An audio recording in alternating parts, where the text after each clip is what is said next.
Bonjour à toutes et tous, j'espère que vous allez toutes et tous bien, ça me fait très plaisir de vous retrouver pour la critique du nouveau film de Martin Scorsese, Killer of the Flower Moon, qui réunit à l'écran Leonardo DiCaprio et Robert De Niro pour la première fois depuis 30 ans, après Blessure secrète où DiCaprio était encore à ses débuts. Voilà, il donnait la réplique à De Niro qui jouait son beau-père, un beau-père violent, tyrannique, sévère, enfin bref, tout ce que vous voulez, un beau-père très violent.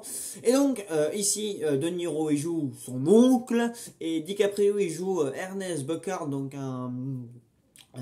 comment dire, une sorte de neveu, voilà, donc qui revient de la guerre et qui va du coup tomber amoureux donc d'une fille venant du peuple Osage nommée Molly. Il va en tomber amoureux, il va l'épouser, mais voilà, avec son oncle du coup De Niro, Bill Hall, il va donc faire des petites manigances, des complots, voilà, ils vont former une sorte de duo de famille un peu criminelle pour éliminer du coup un par un donc les membres du peuple Osage. Et là-dessus, donc, le FBI va intervenir, mais ça va intervenir au bout de 2 heures et demie de film. Finalement, l'enquête de police n'est pas la plus importante, comme vous allez pouvoir le décrire par vous-même.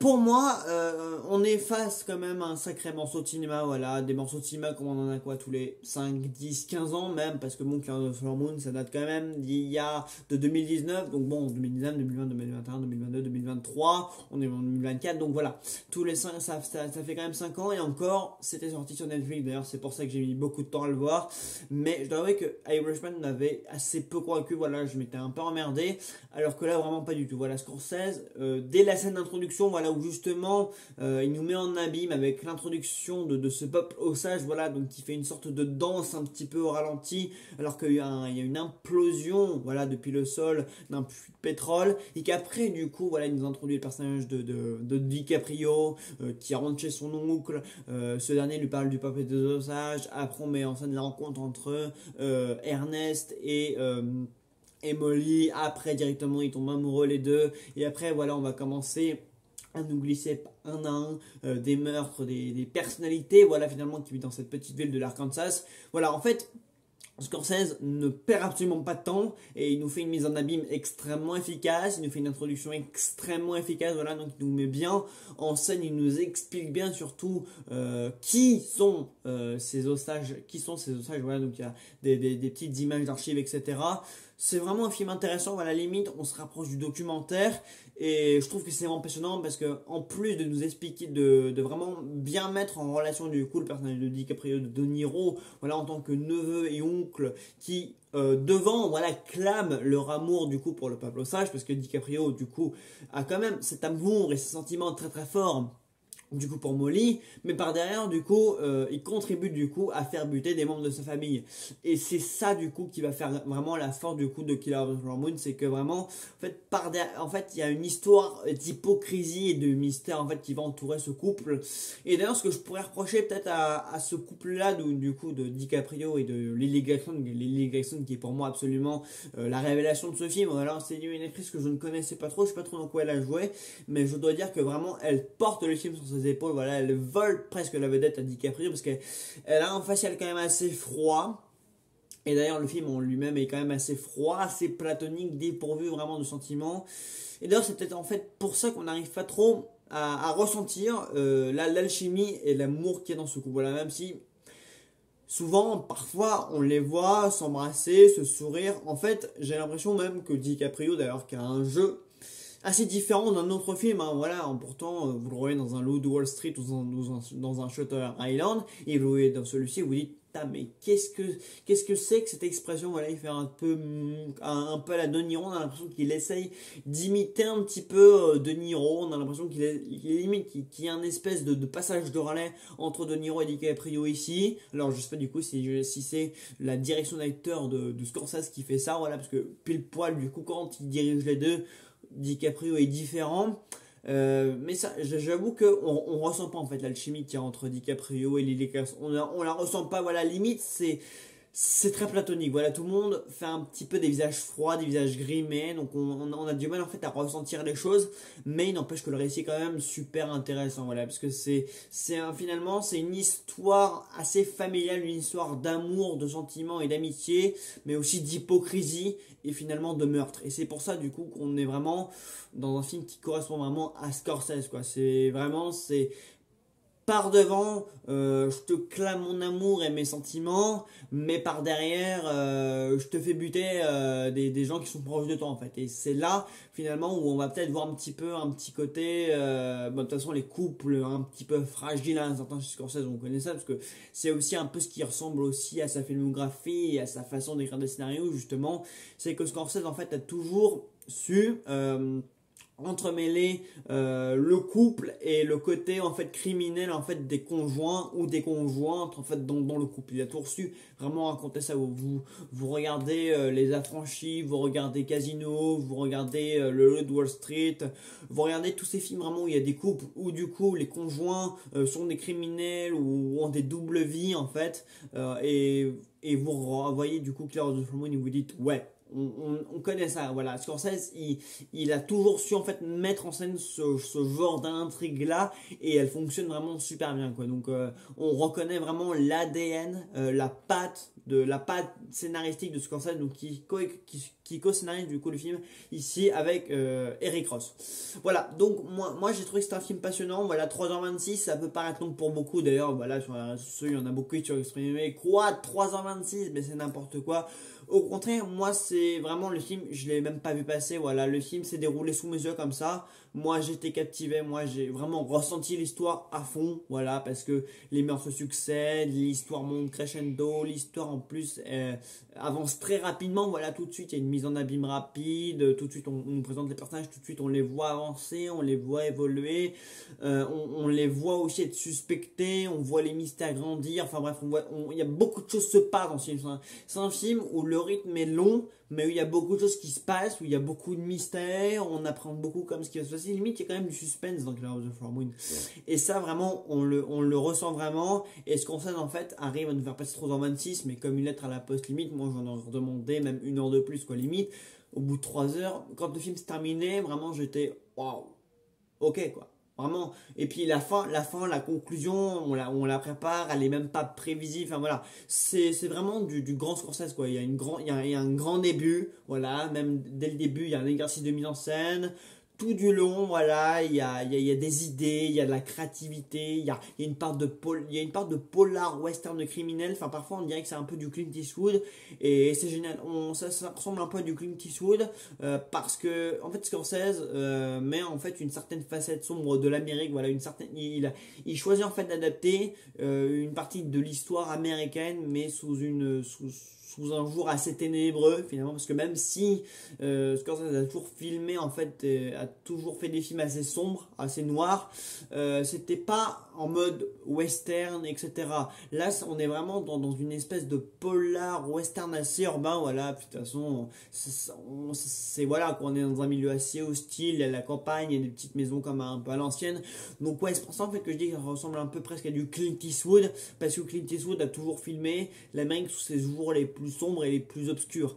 Et là en fait Scorsese presque il limite un peu, dans la façon de filmer l'Amérique et les personnages, limite il le fait un petit peu. Par exemple il y a une scène d'interrogatoire où justement De Niro violente DiCaprio. Là on se croirait vraiment dans un film de Clint Eastwood où il y a la violence, où les gens ils s'agressent, enfin voilà, j'ai vraiment ressenti ça comme ça, quoi. Limite un film où Daniel Day-Lewis aurait pu jouer aussi, voilà.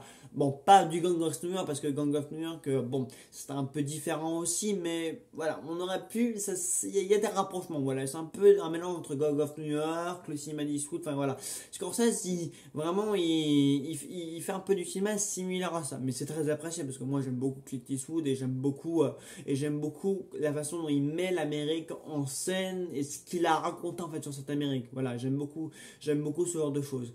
Et Killer of the Flower Moon, finalement, c'est un film qui est très c'est un film à la fois qui est très unique, mais à la fois Scorsese il prouve qu'en fait il renouvelle son cinéma quoi. Ce qu'il met en scène on l'a déjà un petit peu vu voilà dans pas mal de choses comme je vous l'ai dit, les histoires de couple entremêlées avec la vie de criminel du coup des conjoints, ça on l'a déjà vu, voilà évidemment les complots, l'hypocrisie, tout ça on l'a déjà vu, mais finalement en fait dans les décors, comment c'est raconté, comment c'est mis en scène, finalement on se dit que Scorsese a fait quelque chose de quand même assez différent, mais de quand même très très grand quoi. Mais même dans la durée, pareil, un rapport à la religion qu'on lui reconnaît beaucoup parce qu'on sait que la religion chez Scorsese c'est un thème qui est très important. D'ailleurs, l'un de ses premiers films, Mean Street, portait vraiment sur ça, hein. Voilà, il y avait quelque chose de, il y avait une thématique sur la croyance, sur la religion qui était très présente.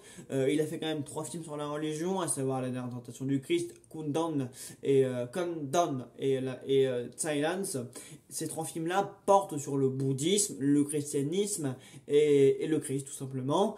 Et voilà. Et là ici, il fait vraiment un film où il intègre vraiment un peuple indien. Donc on a quand même un rapport quand même assez important sur la religion. Et d'ailleurs, l'ultime scène du film, c'est un rassemblement du peuple des Osages. Voilà, on entre beaucoup au cours du film. Il y a certaines scènes où on rentre quand même dans les traditions du peuple Osage. Donc Scorsese est vraiment allé chercher là-dedans. Voilà, lui-même il a expliqué d'ailleurs qu'il s'est rapproché du peuple Osage pour avoir des informations et être au plus près de la vérité. Et ça, c'est ce que j'appelle un metteur en scène assez unique. Donc oui, Scorsese passe son temps ces dernières années à critiquer Marvel et même beaucoup de films de super-héros en règle générale. Mais quand on voit ce qu'il nous sort tous les 5-6 ans, moi j'ai envie de dire ok, ouais Martin, je comprends ce que tu veux dire, ouais, parce que moi avant ce que j'ai vu du trailer de The Marvel avant l'instance, mais c'était assez médiocre, voilà, les CGI, etc., rien ne va. Alors que quand je vois la photographie, la réaction de Claire of the Moon, je me dis, waouh, on est quand même sur un level assez élevé, quoi. Enfin, des films comme ça, on n'en voit plus. Au jour d'aujourd'hui, voilà, dans les dernières décennies, des films comme ça, ils se font rares, voilà, les films à la Scorsese, à la Michael Mann, voilà, ces grands metteurs en scène qui ont fait 70-75% de ce qu'est le cinéma, le cinéma culte, le cinéma vraiment classique qu'on aime et qu'on idolâtre aujourd'hui, on ne le voit presque plus en fait. Et c'est pour ça que je me désole vraiment de voir certains metteurs en scène du coup passer du grand au petit écran, voilà, de passer chez Prime et chez Netflix. Bon, même si Fincher affirme que du coup Netflix du coup lui laisse carte blanche, et Scorsese affirme aussi la même chose, même Spielberg aussi est en train de passer chez Netflix. Voilà, on perd beaucoup de metteurs en scène et moi je trouve ça très dommage. Mais bon là, en tout cas moi je vois en tout cas ce que Scorsese veut dire quand il critique Marvel. Alors après, c'est vrai que je ne déteste pas tous les Marvel, il y a quand même des Marvel que j'aime bien, mais globalement, moi, le dernier Marvel que j'ai retenu, c'était le second Doctor Strange. Et depuis, franchement, ceux que j'ai vus avant et ceux que j'ai vus après ne m'ont aucunement convaincu. Donc ouais, peut-être que Scorsese, il est un peu casse-couille quand il s'agit de critiquer Marvel, mais au fond, moi je commence vraiment à être d'accord avec lui, puisque voilà, moi je vois des thrillers comme The Marvel ou les trucs de Loki, etc. J'ai pas rien, ça m'intéresse pas du tout, et je vois ce que Scorsese nous sort à côté et je me dis bon bah voilà, le mec il peut se le permettre quoi, il est vraiment légitime de faire des critiques ou dans ses petits piquets Marvel quand on voit ce que lui à côté il sort. Donc voilà, en tout cas, moi je me prononce là-dessus parce que vraiment, voilà, quand je suis ressorti de ma séance, j'étais pratiquement désorienté, je savais plus où j'habitais, enfin voilà, j'ai même failli de me tromper de station dans le métro parce que, à côté, le film en fait me hantait déjà, le film occupait déjà tout mon esprit, voilà, la photographie, comment c'est filmé, comment la froideur des meurtres, le jeu de Niro, enfin voilà, il y a tout un tas d'éléments et de facteurs qui ont fait que le film vraiment m'occupe quoi, alors qu'aucun Marvel ne m'a jamais fait ça. Voilà, les Marvel ça m'a déjà bien excité, enfin je veux dire ça m'a déjà mis dans un état d'euphorie, d'excitation, ça m'a fait rire, mais jamais pleuré ou désorienté ou quoi que ce soit. Et donc je vois ce que Scorsese veut dire, et moi ces derniers temps j'ai revu beaucoup de Scorsese et effectivement je peux dire qu'il a quand même une filmographie qui a quand même fait ce que le cinéma est pour moi au jour d'aujourd'hui. Donc je trouve quand même même que c'est un des metteurs en scène les plus remarquables de l'histoire du cinéma. Et je suis vraiment ravi. Et moi, je vous conseille d'aller le voir au cinéma. Voilà, j'espère vraiment que vous pourrez vous le permettre. Voilà, parce que je sais que 3h26, c'est pas facile à caser dans son emploi du temps. Mais voilà, j'espère que vous pourrez aller le voir en salle parce que c'est un film qui se mérite en salle. Voilà, si vous devez voir ça sur Apple TV+, ce sera dommage. Et moi, je l'enverrai peut-être au cinéma. Voilà, j'espère qu'il rencontrera un joli succès commercial pour prouver qu'un Scorsese de 3h26 en salle, ça peut fonctionner. Voilà, bah écoutez, j'espère que la vidéo vous aura plu. Et puis, on se retrouve très très vite pour The Killer. Salut à tous.